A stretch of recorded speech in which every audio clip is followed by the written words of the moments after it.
The Continental Airlines hub at Cleveland Hopkins International Airport has a $1 billion plus yearly impact on Northeast Ohio. But what happens if Continental merges with United Airlines? Tonight, Cleveland city leaders are looking north and south to find out. Talks between Continental and United Airlines have really taken off over the past couple of days. If the two airlines do become one, what impact will it have not only on local air travel, but also what impact will it have on the regional economy? News Channel 5's Paul Kiska begins our live team coverage of the merger talks. Well, Leon and Lee, the bottom line here, if the two airlines become one, it could be rough. It's just not good. A couple things will happen. One is Continental is a major employer out at Hopkins, and that employment base, I would expect it to get smaller. The second thing that really hurts is that if you talk to Team NEO, you're going to find that corporate headquarters is a really important industry here. It's not the Fortune 500s, it's the divisions, the closely held headquarters. And the reason why they're here is we've got a good managerial workforce, we've got reasonable cost of living, but we've got a hub, a little expensive in terms of the airfare, but can get you to large parts of North America, if not the globe, without changing a plane. All right, Ned Hill, the Dean of Cleveland State's College of Urban Affairs, also offered important information on the impact another merger had on two Midwest airports. Delta and Northwest teamed up 2 years ago. That led to many flights being cut and jobs lost at the Kentucky-Cincinnati International Airport. And Hill says that Delta-Northwest merger cost the region dozens of companies and the ability to attract new companies. That airport no longer has direct flights to Europe, and several international firms left the region because of those flight eliminations. Now, the story for Detroit is a little bit better. The Northwest Delta merger made Detroit Metro Wayne County Airport Delta's second biggest hub behind Atlanta. Detroit also has 6 runways and was able to accommodate more planes because it has more pavement. And 2 additional terminals built before the merger help screen and move passengers effectively. Now, the bottom line, Cleveland officials want to avoid that profound impact Sliding Fortunes had on Cincinnati.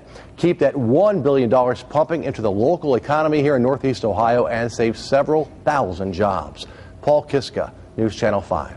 And we continue with the story. Many thanks, Paul. News Channel 5's Alicia Ciccolone continues our live team coverage at Hopkins Airport with more local reaction on this developing story.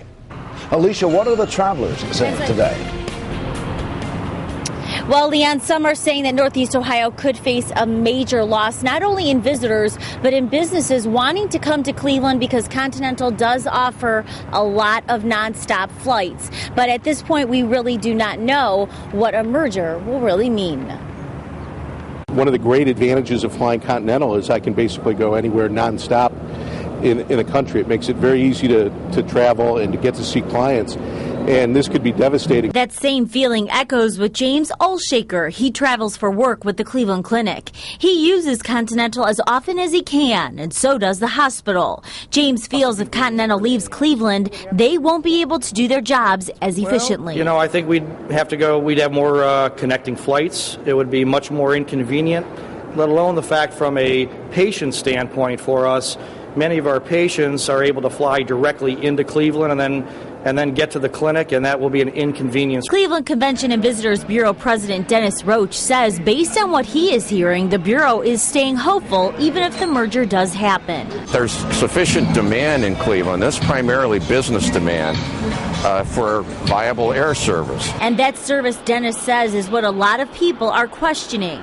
If Cleveland gets a casino, medical mart, and new convention center, will we still get enough airline attention? All of these things add to hospitality and make Cleveland more attractive for travel in the future than it has been and it is currently. So we're optimistic that we have sufficient demand to keep viable service here in Cleveland.